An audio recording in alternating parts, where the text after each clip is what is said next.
Okay sir. ಅಂದರೆ ಈಗ ನಿಮ್ಮ ಜರ್ನಿ ಶುರುವಾದಾಗ ಥಿಯೇಟರ್ ಎಕ್ಸ್ಪೀರಿಯನ್ಸ್ ಬೇರೆ, ಫಿಲ್ಮ್ ಎಕ್ಸ್ಪೀರಿಯನ್ಸೇ ಬೇರೆ ಇರುತ್ತೆ. ಫಿಲ್ಮಲ್ಲಿ ಆ್ಯಕ್ಟ್ ಮಾಡೋದೇ ಬೇರೆ, ಥಿಯೇಟರ್ ಎಕ್ಸ್ಪೀರಿಯನ್ಸೇ ಬೇರೆ ಇರುತ್ತೆ. ಜನ ನೋಡೋ ರೀತಿ ಬೇರೆ. ನೀವು ಅದರಲ್ಲಿ ಬೆಳೆದ್ರೆ ಒಂದು ಲೆವೆಲ್ ಸಿಗುತ್ತೆ, ಬೆಳೆದಿಲ್ಲ ಅಂದರೆ ಇನ್ನೊಂದು ಲೆವೆಲ್ ಆಗುತ್ತೆ.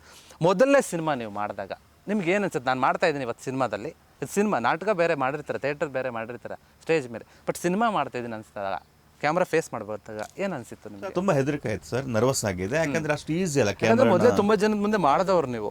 ಅದು ಥಿಯೇಟರ್ ಅನ್ನೋದು ನಮ್ಗೆ ಒಂಥರ ಬೇರೆ ಥರ ಎಜುಕೇಷನ್ ಸರ್. ಅಲ್ಲಿ ಅಂದರೆ ನಾವು ಸ್ಟೇಜಲ್ಲಿ ಇರ್ತೀವಿ, ಎಲ್ಲ ಮೂಲೆಯಲ್ಲಿ ಕೂತಿರ್ತಾರೆ, ಅವ್ರಿಗೆ ನಾವು ಪ್ರೊಜೆಕ್ಷನ್ ಕೊಡಬೇಕು. ಆ್ಯಕ್ಟಿಂಗ್ನ ಒಂದು ಲೇಯರ್ ಬಿಟ್ಟು ಇನ್ನೊಂದು ಲೇಯರ್ ಮಾಡ್ಬೇಕಂತ ಕಾಣಿಸ್ಬೇಕಲ್ಲ ನಮ್ಮ ಭಾವ ಅಂತ ಹೇಳ್ಬಿಟ್ಟು ನಾವು ಸ್ವಲ್ಪ ಜಾಸ್ತಿ ಮಾಡ್ತೀವಿ ಅಲ್ಲಿ. ಆದರೆ ಮೂವಿ ಹಂಗಲ್ಲ, ಕ್ಯಾಮ್ರಾ ನೀವು ಎಲ್ಲೇ ಇದ್ರೂ, ನೀವು ಎಲ್ಲಿ ಕೂತಿರ್ತೀರೋ ಅಲ್ಲಿಂದ ನಮ್ಮ ಚಿಕ್ಕ ಚಿಕ್ಕ ಮೈಕ್ರೋ ಎಮೋಷನ್ಸನ್ನು ಕೂಡ ಕಂಡು ಹಿಡಿದ್ಬಿಡುತ್ತೆ. ಸೊ ನಾನು ಕೂಡ ಮೂವಿ ಮಾಡಿದಾಗ ಫಸ್ಟ್ ಶಾಟ್ ಕೊಟ್ಟಾಗ ಗೊತ್ತಿಲ್ಲದೆ ನಾನು ಮಾಡಿದಂಥ ಕ್ಯಾರೆಕ್ಟರ್ ತುಂಬ ಏನು ರಗಡ್ ಆಗಿತ್ತು. ಹಾಗಾಗಿ ನಮ್ಗೆ ಸ್ವಲ್ಪ ಈಸಿ ಆಯಿತು. ಅಂದರೆ ಅಲ್ಲಿ ಆ ಥರ ಪರ್ಫಾರ್ಮೆನ್ಸೇ ಬೇಕಿತ್ತು. ಲೌಡರ್ ಎಮೋಷನ್ಸು, ಲೌಡರ್ ಏನು ಆ್ಯಕ್ಷನ್ಸ್ ಇದೆಲ್ಲ ಇತ್ತು, ಅದನ್ನು ಮಾಡಿದೆ. ಆವಾಗೇನು ಕಷ್ಟ ಆಗಿಲ್ಲ. ಆದರೆ ರಿಯಲಿಸ್ಟಿಕ್ ಮೂವಿ ತುಂಬ, ಈ ರೈಲ್ವೆ ಚಿಲ್ಡ್ರನ್ ಅಂತ ಒಂದು ಮೂವಿ ಮಾಡಿದಾಗ ತುಂಬ ರಿಯಲಿಸ್ಟಿಕ್ ಆಗಬೇಕಿತ್ತು. ಅಲ್ಲಿ ಏನೇ ಮಾಡೋಕ್ಕೋದ್ರೂ ಗೊತ್ತಿಲ್ದಂಗೆ ಒಂದು ಆ್ಯಕ್ಟಿಂಗಲ್ಲಿ ಇನ್ನೊಂದು ಲೇಯರ್ ಬರೋದು, ಅಂದರೆ ಥಿಯೇಟರ್ ಲೇಯರ್ ಬರೋದು. ಆವಾಗ ಡೈರೆಕ್ಟರ್ ಹೇಳ್ತಿದ್ರು, ಪೃಥ್ವಿ ಸರ್ ಹೇಳ್ತಿದ್ರು, ಸರ್ ಅದು ಸ್ವಲ್ಪ ಇನ್ನು ಸೆಟಲ್ ಮಾಡ್ಬೋದು ಅಂತ ಹೇಳ್ಬಿಟ್ಟು. ಹಂಗೆ ಮಾಡ್ತಾ ಕಮ್ಮಿ ಆಗಿದ್ದು. ಫಸ್ಟ್ ಮೂವಿಯಲ್ಲಂತೂ ನಂಗೆ ಏನು ಬೇಕಿತ್ತು ಅದೇ ಥರ ಕ್ಯಾರೆಕ್ಟರ್ ಸಿಕ್ಕಿತ್ತು, ಬಟ್ ಅದನ್ನೇ ಮಾಡಿದೆ. ಮತ್ತು ಹೋಗ್ತಾ ನಾವು ಕಲ್ತ್ವಿ ಸರ್. ಈಗ ಕಲಿತಾಗ ಈ ಥರ ಸಿನಿಮಾ ಮಾಡ್ತಾ ಇರುವಾಗ ಒಂದು ಸಿನಿಮಾ ಬರುತ್ತೆ, ಅದರಿಂದ ಯಶ್ ಶೆಟ್ಟಿ ಅವರು ಬರೀ ಶೆಟ್ಟಿಯಾಗಿ ಫೇಮಸ್ ಆಗ್ತಾರೆ ಅಂತ ಯಾರಿಗೂ ಗೊತ್ತಿರಲಿಲ್ಲ. ಸಲಾಗ, ಹೌದು. ಅದ್ರ ಬಗ್ಗೆ ಹೇಳೋದಾದ್ರೆ ಹೆಂಗೆ ಬಂತು ಅವಕಾಶ? ಸಲಾಗ ಅದು ಯಾವ ಥರ ಅಂತಂದರೆ, ಮಾಸ್ತಿ ಸರ್ ತುಂಬ ನಮಗೆ ತುಂಬ ಅಣ್ಣನ ಥರ, ಮತ್ತು ನಮ್ಮ ಶಿವ ಕ್ಯಾಮರಾಮ್ಯಾನ್ ಇದ್ದರು, ಅವ್ರ ಜೊತೆ ನಾವು ಅಥರ್ವ ಎಲ್ಲ ಮೂವಿ ಮಾಡಿದ್ವಿ. ಒಂದು ಒಳ್ಳೆ ರ್ಯಾಪ್ ಇತ್ತು. ಹಾಗೆ ಅವರೆಲ್ಲರೂ ಆ ಟೀಮಿಗೆ ಹೋದಾಗ ಈ ಥರದೊಂದು ಕ್ಯಾರೆಕ್ಟ್ರ್ ಬೇಕಂತಂದಾಗ ಅವರಿಗೆಲ್ಲ ನನ್ನ ನೆನಪಾಯಿತು. ನನ್ನ ರೆಫರ್ ಮಾಡಿದ್ರು. ದುನಿಯಾ ವಿಜಯ್ ಸರ್ ಕರೆದು ಮಾತಾಡಿ, ಇಲ್ಲ ಈ ಕ್ಯಾರೆಕ್ಟ್ರಿನ ಸೂಟ್ ಆಗ್ತೀಯ ಅಂತ ಹೇಳ್ಬಿಟ್ಟು ಹೇರಿಗೆಲ್ಲ ಕಲರೆಲ್ಲ ಹಾಕ್ಬಿಟ್ಟು ಎಲ್ಲ ಲುಕ್ ಟೆಸ್ಟ್ ಎಲ್ಲ ಆದಮೇಲೆ ಶೂಟ್ ಮಾಡಿದ್ವಿ. ಒಂಥರ ಒಳ್ಳೆ ಎಜುಕೇಷನ್ ಆಗಿತ್ತು ಸರ್. ಯಾಕಂದರೆ ಅಲ್ಲಿ ಎಲ್ಲರೂ ಕೂಡ ದುನಿಯಾ ವಿಜಯ್ ಸರ್ ಕೂಡ ಗೆಲ್ಲೇಬೇಕು ಅನ್ನೋಂಥ ಹಠದಲ್ಲಿ ಅವ್ರು ಮಾಡ್ತಾರೆ. ಅವರು ಡೈರೆಕ್ಷನ್ ಅದ್ರ ಜೊತೆಗೆ ನಮ್ಮನ್ನು ಗೆಲ್ಸಿದ್ರು ಕೂಡ. ಯಾಕಂದರೆ ಪ್ರತಿಯೊಂದು ಏನಂತ ಸಿಂಪಲ್ ಅಂತ ಹೇಳ್ಬೇಕಂದ್ರೆ, ನಂಗೆ ಸಿಗರೇಟ್ ಸೇದಕ್ಕೆ ಬರ್ತಿರ್ಲಿಲ್ಲ ಅವಾಗ. ಸರಿ, ನಾನು ಅಂದರೆ 35-36 ಇಯರ್ಸ್ವರೆಗೆ ನಾನು ಸಿಗರೇಟ್ ಸೇದಕ್ಕೆ ಬರ್ತಿರಲಿಲ್ಲ.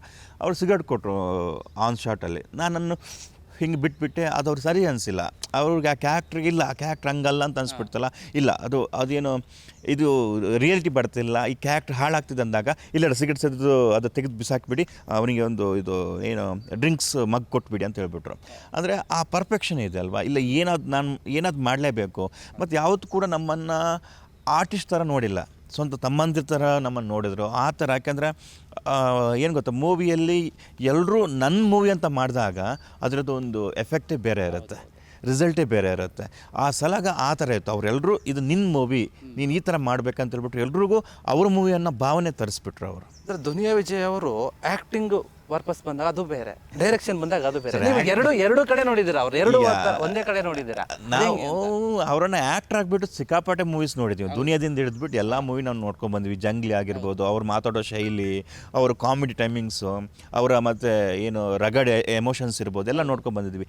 ಡೈರೆಕ್ಷನ್ ಅನ್ನೋದು ಫಸ್ಟ್ ಟೈಮ್ ಇತ್ತು ನಮಗೂ ಕೂಡ. ಹೆಂಗೆ ಕಾಣಿಸ್ಕೊಂತಿದ್ರು ಅಂತ ತುಂಬ, ಅಯ್ಯೋ ಡೈರೆಕ್ಷನ್ ಅಂತ ಬಂದಾಗ ಹುಲಿ ಮಾತಾಡಂಗಿಲ್ಲ, ನೀವು ಕರಿಚಿರತ್ತನೆ.